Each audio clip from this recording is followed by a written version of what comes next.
प्यारे बच्चों, आज के इस वीडियो में हम शुरुआत करने वाले हैं कक्षा 9 के 9वें अध्याय समांतर चतुर्भुज और त्रिभुजों के क्षेत्रफल की।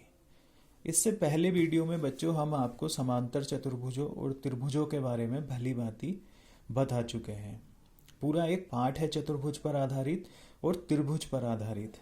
तो चलिए एक बार थोड़ा रिपीट कर लेते हैं, बात करते हैं समांतर चतुर्भुज की। तो बच्चों, समांतर चतुर्भुज क्या होता है?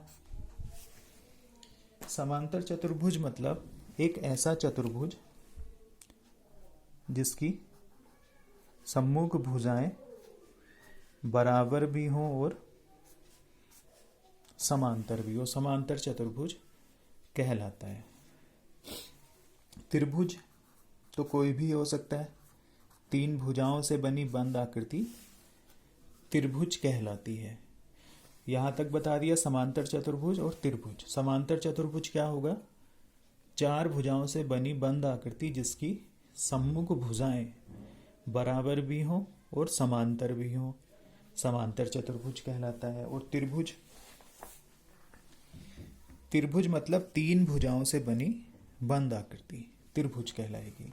उसके बाद बात करते हैं क्षेत्रफल की। क्षेत्रफल क्या होता है बच्चों? किसी आकृति का जो क्षेत्रफल होता है, किसी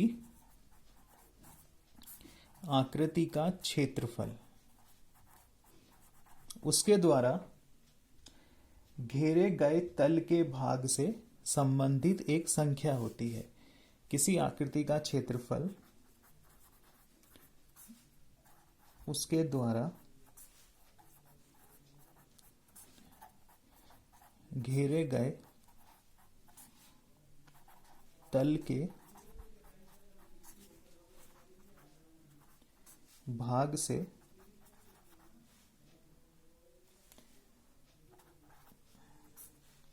संबंध एक संख्या होती है।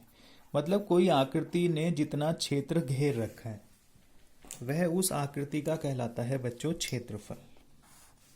जैसे हमने ये एक चतुर्भुज बनाया तो इसके अंदर इसने ये जितनी जगह घेर रखी है यह इसका क्षेत्रफल कहलाएगा। अगर त्रिभुज के बारे में बात करें तो इस त्रिभुज के अंदर जितनी ये संख्या घेर रखी है, मान लो ये 25 मात्रक हो सकता है, 20 मात्रक हो सकता है। मात्रक मतलब कोई भी, मीटर में, सेंटीमीटर में, किलोमीटर में। तो क्षेत्रफल की जो यूनिट होती है वह वर्ग मात्रक होती है बच्चों।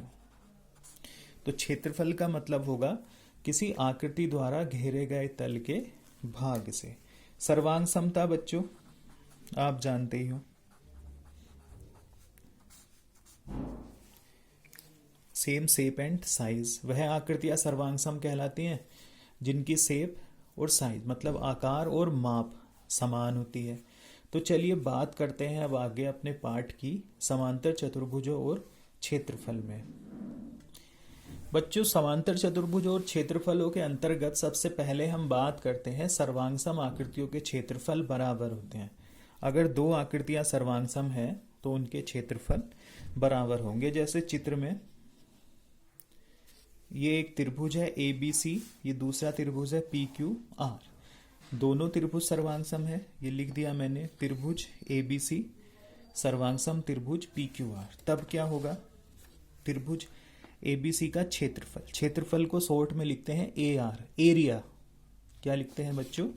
एरिया। एरिया मतलब AR। त्रिभुज ABC बराबर होगा एरिया त्रिभुज PQR। वैसे ये 2 चतुर्भुज हैं जो कि सर्वांगसम है, तो इनमें क्या होगा? चतुर्भुज एरिया चतुर्भुज ABCD, इस ABCD का जो क्षेत्रफल होगा वो बराबर होगा एरिया चतुर्भुज EFGH। ये बात है बच्चों सर्वांगसम आकृतियों के क्षेत्रफलों की। अब आगे बात करते हैं बच्चों एक ही आधार पर बनी आकृतियां। जैसा कि ये हम चित्र में देख पा रहे हैं, चतुर्भुज ABCD तथा EFCD एक ही आधार डीसी पर बने हैं। तो इस तरह की आकृतियों को हम कहते हैं एक ही आधार पर बनी आकृतियां। वैसे यहाँ त्रिभुज पी क्यू आर, ये वाला त्रिभुज, और त्रिभुज एस क्यू आर, ये दो त्रिभुज बने हैं। एक का नाम मैं ले रहा हूँ पी क्यू आर और दूसरे का नाम ले रहा हूँ एस क्यू आर। ये दोनों इस आधार क्यू आर पर बने हैं। तो जिन आकृतियों का एक ही आधार होता है उन्हें बोलते हैं हम एक ही आधार पर बनी आकृतियां। उसके अलावा एक ही आधार और एक ही समांतर रेखाओं के बीच बनी आकृतियां, जैसे बच्चों ये बनी है, देखो एक चतुर्भुज है ए बी सी डी, ये ब्लू कलर से ए बी सी डी। उसके अलावा एक चतुर्भुज है ए बी ई एफ, ये एक ही आधार और एक ही समांतर रेखाओं के बीच बनी आकृतियां। उन आकृतियों को बच्चों हम एक ही आधार पर बनी आकृतियां कहते हैं जिनका आधार एक है, और एक ही समांतर रेखाओं के बीच बनी आकृतियां उन्हें कहते हैं जिन सभी आकृतियों का शीर्ष एक ही रेखा पर हो। जैसे ये त्रिभुज टी पी क्यू, इसका शीर्ष भी बिंदु टी पर है, रेखा एस आर पर स्थित है। ये चतुर्भुज U P B Q, U P Q B, ये जो ग्रीन लाइन वाला है, इनका शीर्ष भी इस रेखा एस आर पर स्थित है। और ये पी क्यू आर एस, इन तीनों आकृतियों का आधार तो है बच्चों पी क्यू, और इनके शीर्ष एक ही समांतर रेखा एस आर पर स्थित है।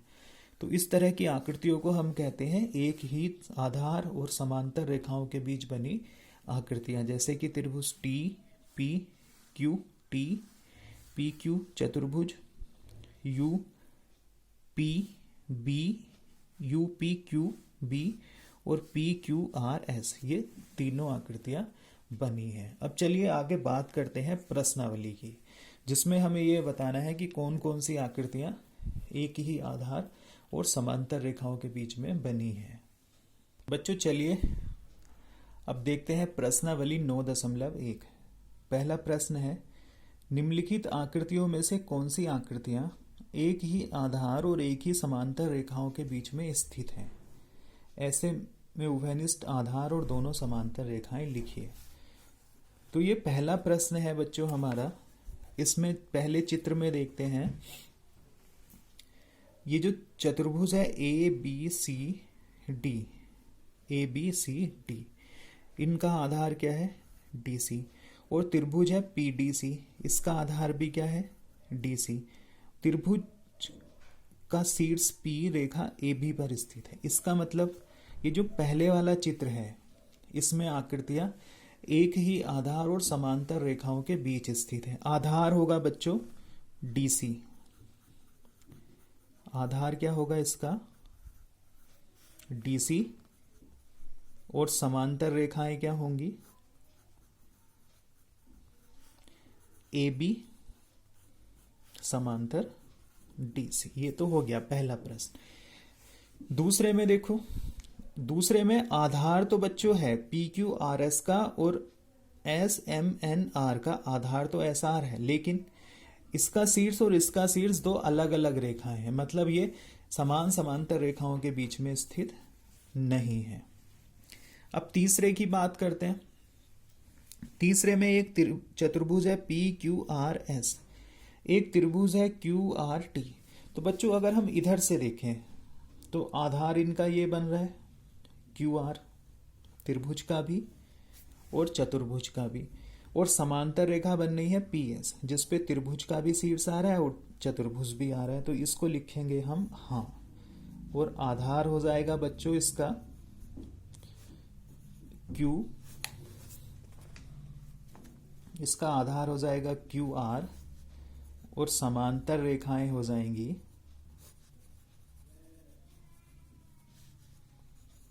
पी एस समांतर क्यू आर।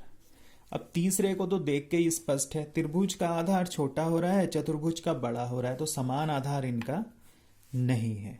इसके अलावा इसमें देखते हैं पांचवें में हम देखेंगे कि आधार एडी जो है वो इस चतुर्भुज के लिए भी है और इस बड़े वाले चतुर्भुज के लिए भी है। तो ये दोनों जो चतुर्भुज हैं वो समान आधार एडी पर बने हैं और इनकी जो समांतर रेखाएं हैं वह भी देख लेते हैं। समांतर रेखाएं होंगी एडी समांतर होगा किसके, बी क्यू के, एडी समांतर बी क्यू, ये नहीं है बच्चों। इस तरह से आज के वीडियो में हमने कोशिश की है कि हम आपको एक ही आधार और समांतर रेखाओं के बीच बनी आकृतियों के बारे में भली भांति समझा सके। आज के वीडियो में बच्चों इतना ही है। धन्यवाद।